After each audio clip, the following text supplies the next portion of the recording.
विद्यार्थी मित्रांनो, आपण काल सेकंड लेक्चरला कुठपर्यंत आलो होतो? ट्रूथ टेबलपर्यंत. त्याच्या आधी आपण काय बघितलं?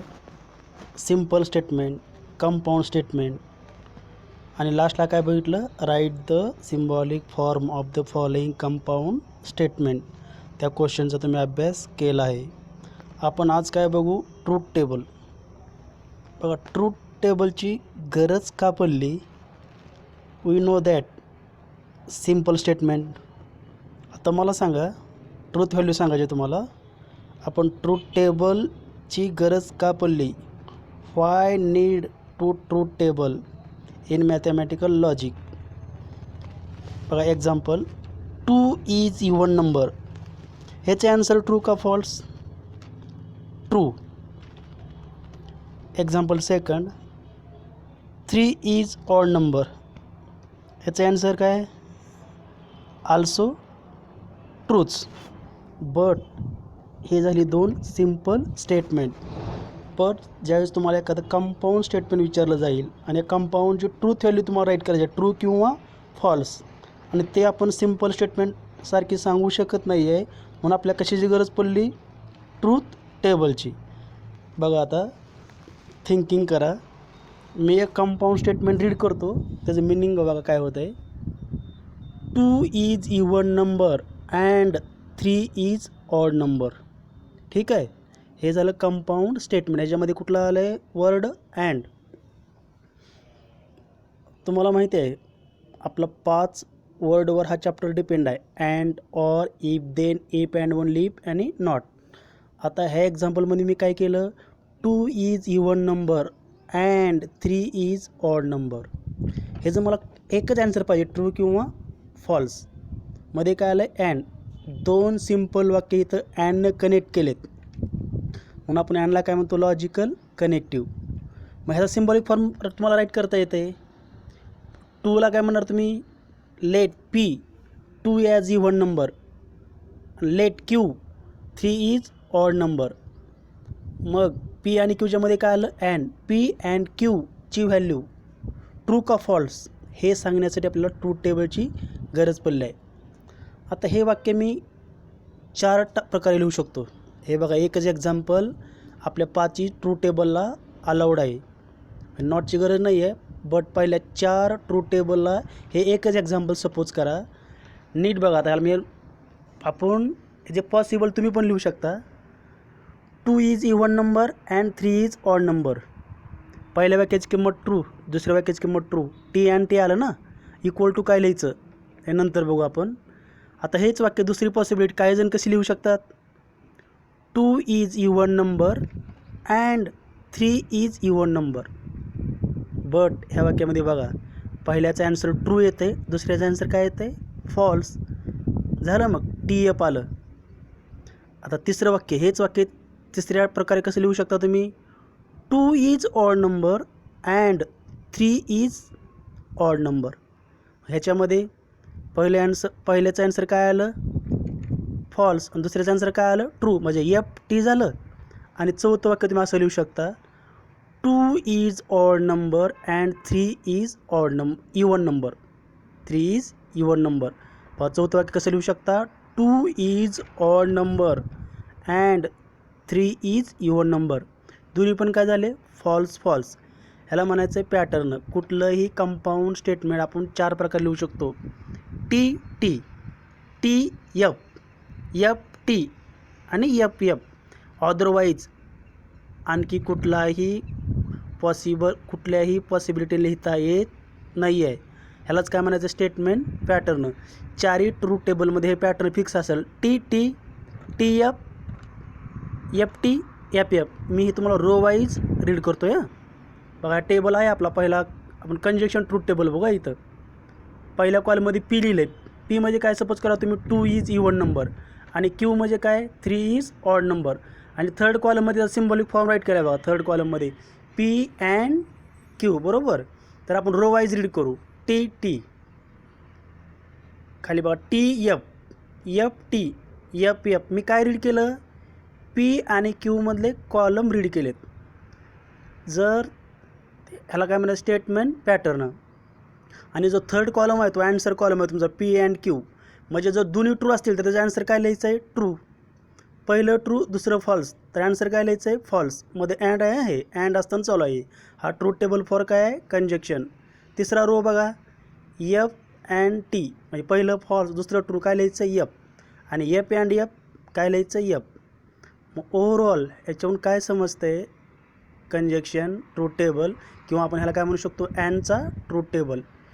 तर पी अँड क्यू बरोबर, किंवा पी कंजक्शन क्यू हा टेबल लक्षात कसं ठेवायचा आहे? नीट बघा. पी क्यू आणि पी अँड क्यू हे 3 कॉलम झाले. आपण पॉसिबिलिटी रो वाईज मांडली, पण लक्षात ठेवताना हा कसा लक्षात ठेवायचा आहे? Column wise.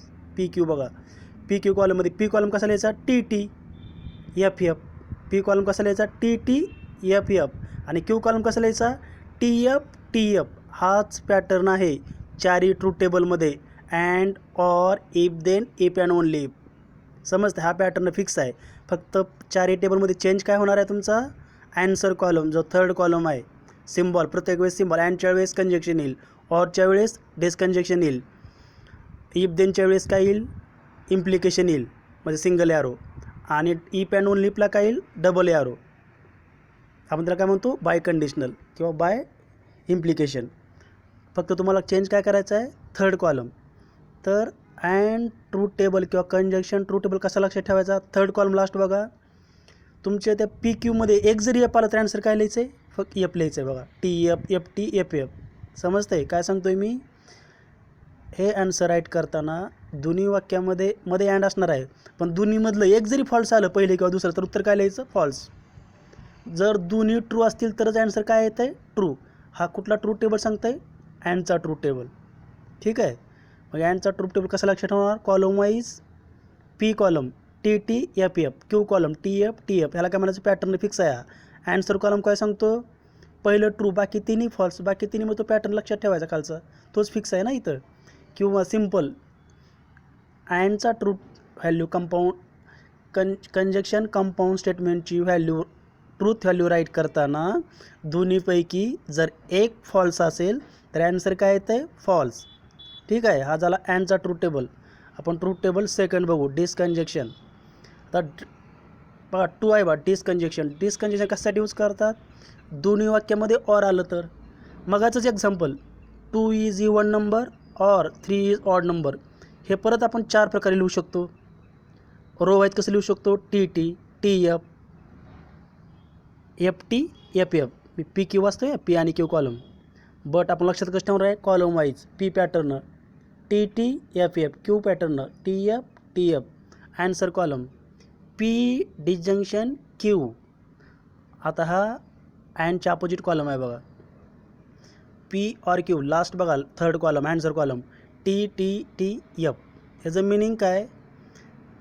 ऑर असेल आणि ऑरमध्ये असेल, ऑर म्हणजे डिसजंक्शन, आणि दोन्ही वाक्यातलं एक जरी ट्रू असेल तर काय लिहायचं? ॲन्सर ट्रू लिहायचं आहे बघा. ऑर अँडच्या अपोजिट आहे. एक जरी ट्रू असेल तर काय लिहायचं आहे? ट्रू राईट करायचं आहे. म्हणून याचा ॲन्सर काय ते? T T T F. दोन्ही फॉल्स असेल तर काय लिहायचं आहे? फक्त फॉल्स. हे झालं अँड आणि ऑर क्लिअर. थर्ड टेबल बघा कंडिशनल किंवा आपण त्याला काय म्हणतो? इम्प्लिकेशन. इथं पी क्यू कॉलम सेम तोच pattern T T F F T F T F. Third answer column बघा फक्त P implies Q T F T T. यात फक्त एक फॉल्स आहे बघा सेकंड रोजो टी एफ फॉल्स. इथं मस्ट बी पहिलं ट्रू दुसरं फॉल्स आलं तरच, म्हणजे टी इम्प्लाइज एफ. टी आणि एफच्या मध्ये काय असणार आहे? ॲरो. हा ॲरो कधी असतो? इफ देन आलं तर दोन्ही वाक्याच्यामध्ये. मग टी एफ असेल तरच फॉल्स, अदरवाईज बाकी तिन्हीला काय घ्यायचं आहे? ट्रू घ्यायचं आहे. बघा पहिला फर्स्ट आणि लास्ट रो पण ट्रूच आहे, सेकंड लास्ट पण काय? ट्रू आहे. फक्त एक फॉल्स आहे. माझ्या लक्षात काय ठेवायचं? टी एफ सिक्वेन्स आला तर पहिलं ट्रू आलं म्हणजे एकच वाक्य लिहिता येईल बघा. मगाचं एक्झाम्पल कसं रीड करता येईल? If 2 is even number then 3 is odd number. हे झालं टी टी. पण असं आलं if 2 is even number and 3 is even number. पहिलं ट्रू झालं, दुसरं काय झालं? फॉल्स. ह्याचा ॲन्सर मात्र काय लिहायचं आहे? एफ. कोण सांगतं आहे? Truth table of implication. हा झाला ट्रूथ टेबल इम्प्लिकेशनचा. ह्याच्यामध्ये एकच लक्षात ठेवा फक्त सिक्वेन्स. आता truth table number 4 biconditional if and only if. हा ट्रूथ टेबलमध्ये पण पॅटर्न फिक्स आहे, T T F F T F T F column wise हां. आणि ॲन्सर कॉलममध्ये काय करायचं आहे, फर्स्ट आणि लास्ट ट्रू ठेवायचं आहे. किंवा आपण मग इम्प्लिकेशनमध्ये काय केलं, टी एफ फॉल्स केलं ना, इथं टी एफ पण फॉल्स आणि एफ टी पण फॉल्स घ्यायचं आणि फर्स्ट अँड लास्ट काय घ्यायचं आहे, ट्रू घ्यायचं आहे. कधी डबल ॲरो असेल तर डबल ॲरो म्हणजे इफ अँड ओनली. मगाचंच एक्झाम्पल आपण असं रीड करू शकतो, 2 is even number if and only if 3 is odd number. मग परत त्याच्या 4 पॉसिबिलिटी, इवन ऑड चेंज करू शकतो ना, ट्रू फॉल्स फॉल्स ट्रू. ह्या 4 टेबलमध्ये बघा एक कॉमन गोष्ट आहे, सिम्बॉल कोणतं कसं ना, and or if then double implication. मात्र दोन्ही वाक्य ट्रू असेल ना तर पहिले आन्सर काय येते, ट्रूच येते. हा कॉमन भाग आहे. हे 4 टेबल म्हणजे आपले 4 फॉर्म्युले आहेत ट्रूथ टेबलचे. मॅथमॅटिकल लॉजिकमध्ये 70% पार्ट ह्या 4 ट्रूथ टेबलवर डिपेंड आहे. आता लास्ट राहिला 5वा truth table, negation of statements. हे सिम्पल आहे. 2 इज इवन नंबर तर त्याचं निगेशन काय, 2 is not even number. 3 is odd number त्याचं निगेशन काय, 3 is not odd number. 3 is not odd number. आता नेक्स्ट बघा, ह्याचं निगेशन म्हणजे काय, मग पीचा कॉलम काय येते, टी एफ. तर ट्रूचं निगेशन काय असते, फॉल्स. आणि फॉल्सचं निगेशन काय घ्यायचं आहे, ट्रू. ते निगेशन पी आहे, पी निगेशन पी. फर्स्ट कॉलममध्ये पी टी एफ. इथं हे दोनच रोक आले तिथं. तर समजा 2 इज इवन नंबरला 2च पॉसिबिलिटी आहेत ना, एक तर तो ट्रू असेल किंवा फॉल्स, म्हणून 2च रो आले टी एफ. पण टीचं निगेशन काय, फॉल्स. फॉल्सचं निगेशन काय, ट्रू. ह्या 5वर नेक्स्ट क्वेश्चन डिपेंड आहे. आता आपल्याला आपण ह्याच्या आधी सेकंड क्वेश्चन काय बघितला काल, सिम्बॉलिक फॉर्म. आता त्या सिम्बॉलिक फॉर्महून ह्या ट्रूथ टेबलचे उचकून त्याचे आन्सर लिहायचे आहेत, कंपाऊंड स्टेटमेंटचे. मी सुरुवातीला सांगितले की ट्रूथ टेबलची गरज का पडली आपल्याला, तर त्या कंपाऊंड स्टेटमेंटच्या ट्रूथ व्हॅल्यू राईट करायचे आहेत.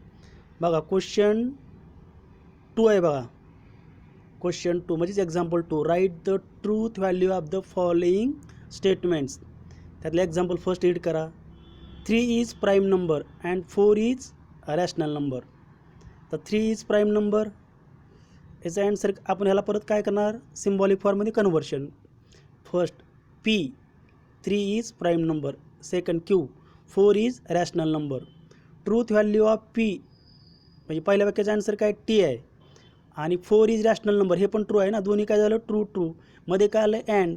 मग पी अँड क्यू म्हणजे टी अँड टी काय येणार, टी. म्हणजे आन्सर काय आलं, टी. एक्झाम्पल सेकंड बघा, ऑल फ्लॉवर्स आर रेड और ऑल काऊज आर ब्लॅक. आता याच्यामध्ये बघा, सर्व फुले लाल असतात किंवा ऑल काऊज आर ब्लॅक, सर्व गायी काय असतात, काळ्या असतात. आपल्याला माहिती आहे आन्सर, ऑल फ्लॉवर्स रेड असतात का, सगळेच फ्लॉवर्स रेड असतात का, नाही आहे. काहीच फ्लॉवर्स काय असतात, रेड. म्हणजे याचं काय आन्सर आलं, एफ. परत त्याला आपण सिम्बॉलिक फॉर्ममध्ये कन्वर्ट करायचं आहे. पहिल्या वाक्याला पी, दुसऱ्या वाक्याला क्यू. मग पी ऑर क्यू आलं ना, इथं पहिलं पण रॉंग आहे म्हणजे फॉल्स आहे. आणि ऑल काऊज आर ब्लॅक, सर्वच गायी ब्लॅक असतात का, नाही आहे. मग त्याचं पण काय आलं, फॉल्स. मग एफ ऑर एफ, मग एफ ऑर एफ ते आपण ऑरमध्ये जायचं आहे. ऑर काय सांगतं आहे, दोन्ही फॉल्स असेल तर काय लिहायचं आहे, फॉल्स. म्हणजे उत्तर काय आलं आहे, फॉल्स. बट हे एक्झाम्पल सॉल्व करताना वरील 4 ट्रूथ टेबल परफेक्ट पाठ करायचे आहेत, अभ्यास करायचा आहे, तर ही एक्झाम्पल समजतील. Example third, Mumbai, if Mumbai is in Maharashtra then Delhi is in capital of India. बघा इफ देन आले, इफनं जे स्टार्ट होईल ते फर्स्ट असतील, एक फर्स्ट सेंटेन्स, फर्स्ट स्टेटमेंट, आपण त्याला पी म्हणू. Mumbai is in Maharashtra, P right करताना इफ लिहायची गरज नाही आहे. इफनं स्टार्ट होणारं वाक्य पी घ्यायचं आहे. देननं स्टार्ट होणार की काय घ्यायचं आहे, क्यू. क्यू काय आलं, Delhi is capital of India, इथं देन लिहायची गरज नाही आहे. आता मुंबई इज इन महाराष्ट्र बरोबर आहे, ट्रू आलं. Delhi is capital of India ते पण बरोबर आहे, म्हणून त्याचं पण आन्सर काय आलं, टी. पण मध्ये यारो काय आला आहे, इम्प्लाइज. मग पी इम्प्लाइज क्यू, मग टी इम्प्लाइज टी काय असतं, आन्सर ट्रू असते. मग truth value of given statement is T. Example 4, milk is white if and only if sun rises in the west. इथं if and only if word आला आहे. आता first बघा, milk is white याला P म्हणू आपण, sun rise in the west याला काय म्हणू, क्यू. मग P double implies Q, double यारवलं ना इथं, पण मिल्क इज व्हाईट ट्रू असते. आणि सन रायजेस इन द काय आलं आहे, वेस्ट, तिथे काय पाहिजे होतं ईस्ट. मग सन रायजेस इन द वेस्ट हे काय झालं फॉल्स झालं ना. मग टी डबल इम्प्लाइज जेफचं आन्सर काय आलं फॉल्स. हा कोण सांगते ट्रूथ टेबल नंबर 4 सांगते ना. रिझल्ट जो थर्ड कॉलम आहेत ना त्यात आन्सर आहे ते थर्ड कॉलम रिझल्टंट कॉलम. मग टी डबल इम्प्लाइज जेफ असेल तर आपण काय लिहितोय फॉल्स लिहितोय. मग truth value of given statement is false. असे थेरॉटिकल सिम्बॉलिक राईट करून आपल्याला ह्याची काय लिहायची आहे ट्रूथ व्हॅल्यू. क्वेश्चन नीट रीड करायचा, जसा क्वेश्चन विचारला तसं आपल्याला आन्सर राईट करायचं आहे. आता बघा क्वेश्चन 3 म्हणजे example 3. If statement P Q are true and R S are false determine the truth value of the following. ह्याच्यामध्ये काय दिले एक्झाम्पल 3मध्ये तुम्हाला पी क्यू ट्रू दिले, पी क्यू ट्रू घ्या आणि आर एस काय घ्या फॉल्स. मग ब्रॅकेटमध्ये त्या किमती रिप्लेस करा आहे तसं ते सॉल्व करा आणि रिझल्टंट आन्सर काढायचं आहे त्याचं. बघा एक्झाम्पल 1, 2, 3, 4 सॉल्व केले सेम. ते लक्ष आधी ब्रॅकेट सॉल्व करायचा. निगेशन टीचं काय घेतो आपण एफ, निगेशन एफचं काय घ्यायचं टी. त्या किमती पुटअप करा. एक्झाम्पल 3 सॉल्व होईल. Example 4 write the negation of the following. हे फक्त निगेशन लिहायचे आहेत. प्राईस इन्क्रीजेस हे जे निगेशन काय ना not logic price not increases. पण थोडा इंग्लिश ग्रामर यूज करायचा इथं. नाही यूज केला तरी काही फरक पडत नाही आहे. तुम्ही एवढं पण लिहू शकता प्राईस नॉट इन्क्रीजेस.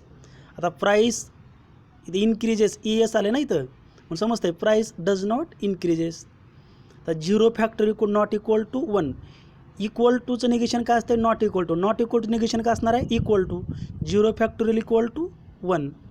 तर 5 + 4 इक्वल टू 9. तर त्याचं निगेशन काय 5 + 4 नॉट इक्वल टू 9. ह्या 3 क्वेश्चनवर आणि कालचा क्वेश्चन फर्स्ट ह्या 4 क्वेश्चनची एक्झाम्पल एक्सरसाइज 1.1 आहेत. वरील सर्व एक्झाम्पल व ट्रूथ टेबलहून तुम्हाला पूर्ण एक्सरसाइज 1.1 सॉल्व होईल. तो तुम्ही सॉल्व करायचा आहे. जर काय डाऊट असेल कुठल्या प्रॉब्लेममध्ये तर आपण त्याचा नंतर विचार करूया. धन्यवाद.